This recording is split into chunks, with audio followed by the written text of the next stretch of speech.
So let's talk about Bitcoin, where it's at, is it in the danger zone or will it push higher? Let's find out.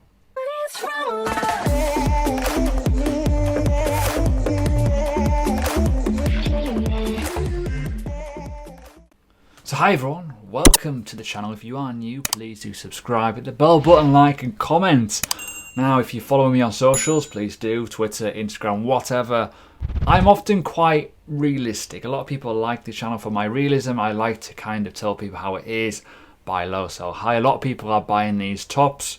Want to address it in terms of why fundamentally this could be a bad move based on the US dollar, and we'll come on to that in a second. But let's talk about my overall Bitcoin stance. It's my chart, my analysis. I've got a long move there that I published about a week ago now, around that 11.2 level, bounced spectacularly. It was a good move. If you want to get involved in those sort of trades, link below. You know, premium. It's $10 a month. I mean, it's nothing. It's amazing. Anyways, enough of that.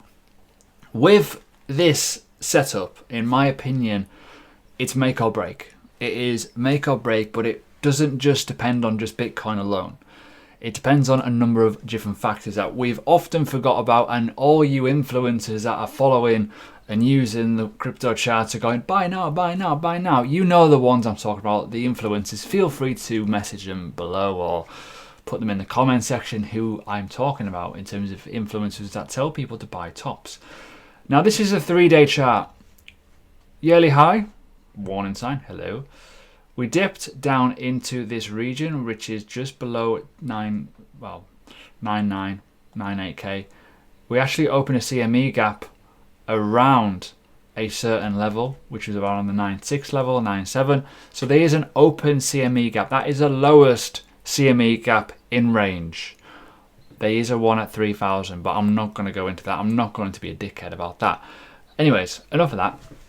With that being said, if we zoom in a little bit, we're going to start seeing some nice little, an uptrend. If we go into the world of the daily chart and what the current situation is right now, that is a bullish uptrend chart from the short-term bias. The short-term bias being end of September time, or start of September, sorry, into October and where we are right now. Obvious. However, the longer term trend is actually bearish. You're probably thinking how? Look at the chart. Look at the monthly chart. When you look at the monthly chart, we've got a few little obstacles to go over. Now there's some very, very bullish things on this chart as well. I'm going to address those. But the reality is we have not penetrated this wick, or this wick as a close. Until that happens, things will obviously change. Wicks play tricks. They do. Wicks don't lie. They tell you how it is. These are monthly wicks. We are still not closed beyond that body closure and where we conveniently turned around in June. We've got to look at this range. This is vitally important. If you go to the weekly chart, you can see it in more detail. We've got this short term, medium term essentially, bull trend. But when you zoom out, we've got this long term bearish trend, technically speaking. If you are looking at factual sort of evidence, oopsie, once that does work, when you look at that, it has to break something. It has to break beyond. But I also look at this as well as a trend retest. Now you're probably thinking, what? I'm confused. When you look at this chart as well, when you do that as a potential area, look at that in terms of, I feel that this is going to get retested. I think this level is going to get retested, which is why I think downward targets are going to come. But I'm not going to go too much detail of why that trend line is important. We have broken out of it, but you got to think, I think it's going to retest it. And that would indicate bearish divergences. That would indicate a bearish turn. And people don't like that. People get upset when I talk about that. But in the short, you got to look at these wicks and these like body closures, and it's kind of important to know that we are at a key level. This is a massive danger zone in my opinion. This whole range up here is like, let's just see what happens. Too many people are bullish straight away. When we zoom in though and look at that weekly time frame, it's an incredibly good weekly candle. It has to close though. It cannot just, if by Friday comes or even Saturday or Sunday, whatever, and this has just went and died, it's a fail. We've got to wait. We've got to wait and see, do we close a weekly above this weekly range? If that does happen, great, happy days. It could then become support. Until that happens, there's no point getting excited just yet. So overall, my stance is I am bullish long term. Like when you look at the grand scheme of things, I am bullish. But I think in the short term, I think there's going to be some pain. The reason why I'm saying that is for two reasons. Reason number one, that open CME gap, which is in range of a retracement level, is a thing. We have still got this as a local top where Fibonacci levels are still valid from the previous low, the start of the move, essentially the COVID-19 crash. When you look at where this green band is here at around 9k, that is the 0.382. We've not even come close to retesting that yet. When you look even lower, you got roughly, 50% here, give or take, if you're looking at that half a move sort of, if you want to discount it. But it has a key significant level. But the main one that I think, personal opinion, that could get tested if things go really wrong is 7,200 between that region. This is a 0.618. The huge level has huge confluence. What the scenario would be for that would be epic for a bull. You're probably thinking, what? Why? It's going down from 12,000 down to 7,000. Why is it epic? The liquidity from that region will be mega, in my opinion.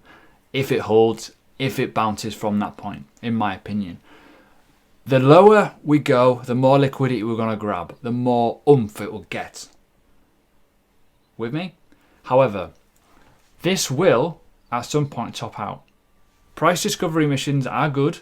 There's less orders above. However, the volume will eventually titter out. It's just one of the things. The higher we go, the harder it will become to maintain. That is why corrections happen. That's why liquidity grabs happen. And when you look at the grand scheme of things of this entire move, there's not been much of a liquidity grab realistically, unless people were really, really bullish at 10k and they went, ooh, let's go. But how far can it go from there? We don't know. It has already shown signs of overbought situations. It's already shown signs of wicks pulling back. And we've also got previous levels of tops. So we've got to be careful. In my honest opinion, this level here now, can you hear my belly rumbling? That's really, really severe. That's not good. In my opinion, not financial advice, I would argument and say, I don't want to do the border, go away. I would suggest that this level here would be risk zone. Do not buy in that zone. Why? Because you're only hoping for it to go higher. Now, that's that. Okay, relatively straightforward. My opinion is, don't buy that. Wait for supports. Wait for two situations. Situation one, we retrace down to this level here and then go again. You get a much better return of investment, risk reward, whatever, and also a better support level. If you are FOMOing and aping into this level here on an open candle and it does reject, you're going to get wrecked. And bulls do get wrecked in that way. Now, let's move on to the next part of this. I want to talk a little bit about the overall move. As I mentioned, this top is all-time high. This whole region from all-time high levels down to 16k is the price discovery. Let's see what happens. But I don't think we're going to get there. The reason why I want to say that is because of this. Go to the dollar chart. Simple as that. In my honest opinion, the dollar chart is key to what Bitcoin does. When you look at the overall grand scheme of things, this is the dollar chart. We've had a massive dump since COVID. Massive dump. There's only a matter of time before this actually does pull up. In my opinion, it will pull up at some point. What will that mean? Well, stimulus. If there is no stimulus, that would indicate an increased dollar. Why? Because, less money is getting printed and ultimately we've got to work with what we've got, obviously. Now, this is the overall move. I personally believe this will happen. I think we are going to bounce very soon off this level. This is a weekly level. Low, high, 618. If this bounces, Bitcoin's going to correct. Simple as that. If this situation was different, i.e. dollar was healthier, it wasn't at support levels, I'd be a lot more bullish in the short term for a potential retest of 14, 15k. It ultimately depends on this more than anything, more than what Bitcoin can even muster of volume. If this dumps, Bitcoin moons. If this doesn't and it corrects and it starts to pull up again, Bitcoin will correct. That is it. Simple as that. When you look at the daily time frame, you look at this in grand scheme of things, you could argue this is like the perfect retracement. This support level has to hold. If it doesn't, then Bitcoin will moon. Congratulations. But that being said, I think we've got a lot further to drop. I personally believe that this is going to happen in terms of price action. And whether you believe this or not, I personally feel we're going to go up and retest either this level up here or into this region here. Okay, this 96, 95 sort of region, in and around there. It could also go higher up to this point as well. But I also feel that we are going to do a massive epic drop, which would indicate the bull run of 2021, 2022 with the halving, the scarcity and all kinds of stuff like that, and adoption of crypto and the ability to move your crypto, well, move into crypto from the stock market because of the bearishness. I personally feel what we are going to do this, we're going to retrace back up and then we're going to slam it back down to these levels, down to the February 2018 levels, which is in confluence with that Fibonacci target. If I want to go really bear and really upset some people, we could actually go to 2015 levels, which is down here, or even 2014 levels.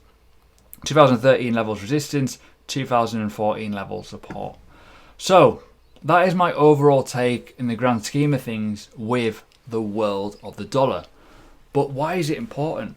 Weakness of the dollar would indicate wealth moving from the dollar into other assets. Gold, for example, the stock market, for example, and Bitcoin.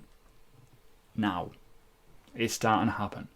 So, with that being said, in my opinion, not financial advice, obviously, if stimulus does not happen, if we've got to work with what we've got, the dollar will most likely correct because it will gain strength and people will panic a little bit and they'll hold the dollar.